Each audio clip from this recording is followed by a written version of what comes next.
Hello, I'm Cameron Walker and you're watching GBN Royal. Today we're joined by Bronte Coy, the royal reporter of news.com.au, to discuss all things royal this week, including the Prince and Princess of Wales's trip to Mustique, skipping the BAFTA award ceremony. We'll also be discussing Prince Harry's emotional ending to the Invictus Games in Canada, as well as the Queen's surprise appearance at Ascot, and the drama when it comes to the Valentine's Day pictures of the Prince and Princess of Wales versus Meghan and Harry. Let's go. Well, we're delighted to be joined by Bronte Coy, news.com.au's royal reporter. Bronte, welcome to GB News. Thanks for joining me. Oh, thanks for having me. So let's get straight down to it. First of all, we learnt over the weekend, the Mail on Sunday reporting, that Prince William has taken the Princess of Wales and their three children, Prince George, Princess Charlotte and Prince Louis, to the exclusive island of Mustique in the Caribbean. But it does mean that he's missing the BAFTA ceremony. And of course, he's president of BAFTA. What do you think the public perception has been of that fact? I think that there is a lot of understanding and compassion for the Waleses at the moment in all the decisions they make in terms of taking time off and having family time. And, you know, we understand that Carol Middleton, I think, was actually with them on this trip. With that said, I think there's disappointment because it's the BAFTAs and we absolutely love seeing Kate and William hit the red carpet there for that. And as you mentioned, William is the president of BAFTA and has been for some time. So his attendance is something that's quite expected. And people, again, you know, they like to see him there because they do really dial up the glam on the red carpet. But he did do a pre-recorded message. I just think, as I said, there's a lot of sympathy for them having this family time. But there's disappointment, I'd suggest.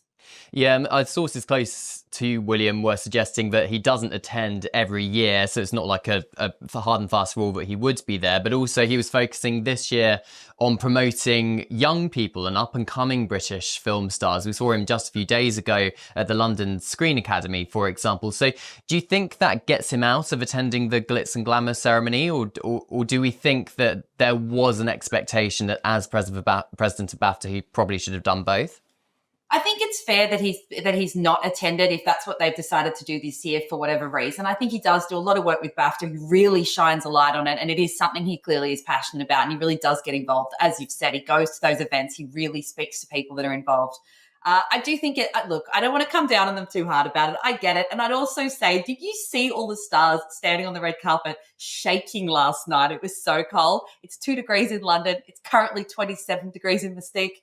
Can you blame them, really? I suppose not. Yeah, I mean, I think I know where I would rather be, that's for sure. There's been a lot of comparisons, perhaps, between what the Mail on Sunday is reporting, how they travelled there. Now, don't want to invade their privacy too much, because, of course, they are a private family. But I think it's quite interesting, isn't it, that they chose to reportedly fly commercially rather than private. There's been a lot of criticism, perhaps, of Harry and Meghan when they go on holiday, that they fly on a private jet rather than perhaps, you know, flying commercial, which is arguably more eco-friendly, for example.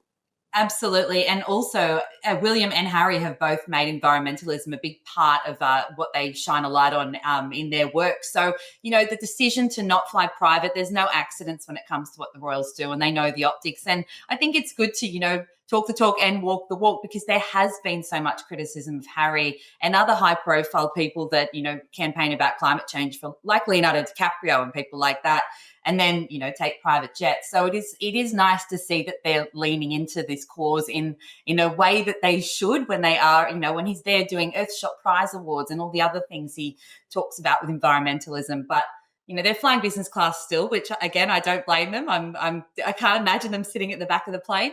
But yeah, it is nice. And we know that they like to actually travel commercial as much as they can. I think there's often pictures. I think they were on EasyJet a few years ago. But yeah, you see them pop up on commercial flights, and it makes sense, and it does just give them that authenticity when they do champion environmentalism. Yeah, they have been known to fly budget airlines, going up to Aberdeen to spend time with their late grandma at Balmoral. I suppose the last question on this topic is the fact that you've got Prince William, future king, Prince George, future king, on the same plane at the same time. 30, 40 years ago, that was a kind of a rule, wasn't there, that was set that you can't have two heirs travelling together, but that rule seems to have disappeared. Yeah, I understand this has been relaxed in recent years. I can understand why it exists, particularly, traditionally going back quite some time. But at the same time, they're a family with young kids who need to travel.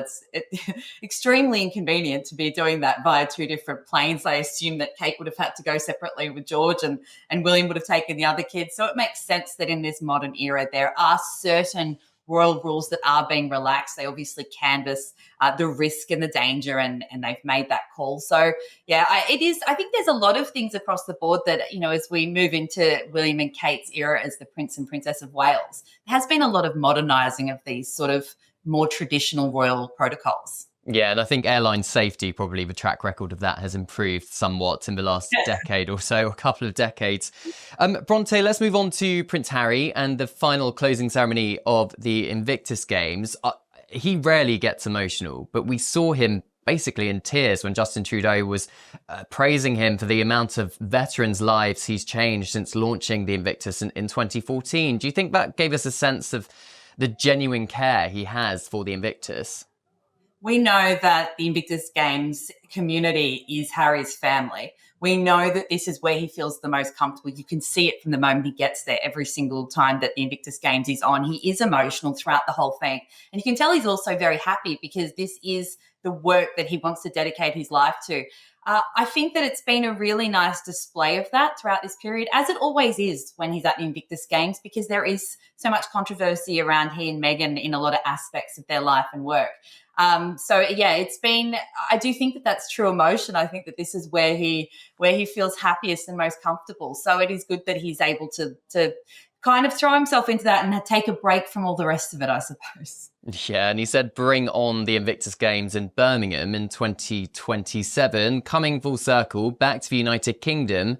But of course, security for Prince Harry, we know, has been quite a big concern of his. He's still suing the Home Office, or is appealing the decision to downgrade his security in the UK when he stood back as a working royal. So there's a potential there for a bit of a clash, isn't there? This is going to be very interesting. I will say, in anyone's years, 2 years is a long time. In royal years, anything can happen before the next Invictus Games. But this is going to be so interesting for a few reasons. As you've mentioned, he's got this ongoing battle with the Home Office. They're appealing the decision. I think that's happening in April. So we'll see where all that lands by 2027. But he has said openly that he wants his children to have a connection with the UK because it's part of their heritage. So you've got a situation where he's going to be here. We know that every Invictus Games that Meghan has, while Meghan's been with Harry, she has been part of it and a very big part of it. So it would be a huge message and very significant if she didn't attend. And we haven't seen her in the UK for years. We haven't seen her here, I think, since 2022 when the Queen died. So, as I say, you've got a situation where he'll be having the Invictus Games. I presume that there will be a lot of conversation about how they can bring Meghan in because it would be a very big deal if she sat it out. But also, I imagine he wants to bring the kids here because he does want them to have that connection. And where better than at the Invictus Games, which is the work that he's the most proud of, and back in his home country. But there are so many things that will make this potentially a bit awkward if that does happen, if he brings them here, presumably feels safe enough to do so. What happens with the rest of the royal family? Of course, we had 10 years ago, there was, then Prince Charles and Prince William front and centre supporting Harry at Invictus Games. If it's happening in the UK, it will be obvious when they're not there. Or if any of the royals attend, then we may see some of the cousins there. I don't know, but it's going to be very, very interesting. Although there was no sign of any of these concerns or worries when Harry said, bring on the Invictus Games 2027. So who knows? I know, indeed. I think a lot of people also forget that when the Invictus Games was founded in 2014 and it was being planned the year before, Prince Harry, yes, he founded it, but it was certainly with the help of his brother, Prince William, and the then Prince Charles, now king, of course. So do you think he is more open perhaps to spending more time in the UK, which could lead to some reconciliation with his brother and father, particularly maybe on the Invictus point? We know that his daughter, Prince Harry's daughter, Princess Lilibet, has only seen the king once in her whole life. Exactly. And she's 3 now. So, look, I definitely think the mood music from Harry has been that he wants there to be more of a connection with the UK, particularly with his children. It would be very obvious to him, that he's got this whole life in California, but he has family back here, even the Spencers, who don't know his daughter at all because he hasn't been able to bring his family back over here. That's a really big deal for a parent, even for just a normal parent being on the other side of the world to their family. It's something that you're very aware of, that they don't have that connection with half of their family. So I certainly think in the next 2 years there will be attempts, to potentially create a situation where they can come back more. He has said it. As I said, he's talked about the fact that he doesn't feel safe bringing them here, but that he wants them to come here. I think the real sticking point will be Meghan, because she is a very controversial figure here in the UK, and Harry's been very specific about threats that have been made about her and why he doesn't feel safe bringing her here. So, I don't really see a situation where he's able to maybe bring the kids back without her. I don't know, though. It's very sticky, but I think that we are getting that feeling from his side over the last couple of years, and particularly since King Charles was diagnosed with cancer and Harry made that quick dash back to the UK to see him. You certainly get that impression that he, at least, is looking towards, this next chapter with reconciliation, or at least thawing out that frosty relationship with the rest of his family. And of course, we saw Meghan at the Invictus Games, and she flew home to look after her children, both their children, Prince Archie and Princess Lilibet. And she posted a lovely gushing image and caption on Instagram on Valentine's Day. Lovely, but then a lot of people pointed out that the Prince and Princess of Wales did something very similar just hours before. Do you think this was a coincidence, or anything you can do, I can do better situation? Well, I would say on Valentine's Day, it's a pretty common theme to post loved up pictures with your partner. I think that's sort of what the day is about. It was interesting because the Prince and Princess of Wales don't traditionally do that kind of photo, and they did post it before Meghan did. But Meghan is also, and to provide context, which I'm sure you're well aware of, there has been a lot of conversation about Harry and Meghan's marriage over the last 12 months, because they divided their work so much. So because of that, of course, people are assuming that must be trouble in paradise, which has been unsubstantiated. But with that said, Meghan is on Instagram now in a big way. And I think that this was really, more to the point, a way of sending a very strong message to everyone. Look, here we are. They're kissing in the photo. It's a very intimate message about, they're eating fish and chips together. There's the hashtag love wins. It just feels very pointed. So on that level, I think she was sending a very strong message. Here we are, and as happy as ever, as the Vanity Fair article said last month, that they were, quote, so hot for each other. I think she was rubber stamping that a little bit. Yeah, and to be fair to Meghan, the time difference between LA and London it is hours, isn't it? So perhaps it was just a time difference. Possibly, yeah. But also, onto the Waleses, it was nice as well to see that cute photo of them, because they are relaxing a little bit about showing that PDA in more recent times. And that was taken, of course, from that really personal video last year that they released in September, when Kate was able to say she was chemotherapy. Her chemotherapy had finished, I should say. So, yeah, it was, look, I think that it was nice across the board. I do think that the royals watch what the rest of the family's doing. I mean, Harry wrote about that in his book even. They all keep an eye on what the others are doing. Maybe it was a little bit of a, look, you guys are being really cute together, so are Harry and I. We're really happy, but also it's Valentine's Day. So I'm going to say everyone is allowed to post a kissing photo on that day. Yeah, of course. And Meghan, of course, did something that the Prince and Princess of Wales didn't do, which was share a kind of a lovely family moment, I suppose, with her children making little Valentine's Day treats. She seems to be using social media a lot more to show parts of her private life. Yeah, absolutely. She's only been on Instagram. I think it was on New Year's Day she launched it, and it was very much just a platform at that point to promote her show that was coming out. So it was just the trailer and the picture of 2025 and her writing it in the sand. But fast forward to now, and we're seeing a lot of behind the scenes and candid moments, as candid as Instagram can ever be, with her family. And it was interesting because Archie and Lilibet, as we've just talked about before with the UK stuff, we don't really see them. We've barely seen Lilibet ever at all in public. And so even the fact that they were in this video, their faces weren't being shown, but they're in it. And it's a picture of their home life, which Harry and Meghan have gone to great pains to keep out of the public eye. They didn't use it for filming on any of their Netflix projects. So the fact that it was there being offered up sort of for public consumption on her Instagram it seems like a sharp veering away from the way that they've approached their private life in the past. And the fact that the kids are already on Instagram, I wonder, on her Instagram, I should say, I wonder how that looks down the line if we're going to see more and more of that. I would imagine we probably will if this is the way that it's kind of going. She's posting so much more personal stuff. Well, quite possibly. It's certainly getting her a lot of traction online. Meanwhile, back in the UK over the weekend, the Queen made an unexpected surprise appearance at Royal Ascot, and she looked, as the Queen always does, very smart indeed, and I've got her outfit details. So it was a cream cashmere coat dress by Fiona Clare and a hat by Locke & Co. I suppose we know she loves the races and she enjoys dressing up as well, doesn't she? She does. She's such a keen horsewoman, and it is great because you see she gets really excited when she's around horses. I think she always looks really happy and like she's having a really good time. And as you said, she looks so nice. I think that we've really seen Queen Camilla come into her own with her style since becoming the Queen. I think she's looking very nice, always very elegant and classy. So, yes, I know that she would have absolutely loved her proximity to the horses and the races, and this is definitely something that she does as much as possible.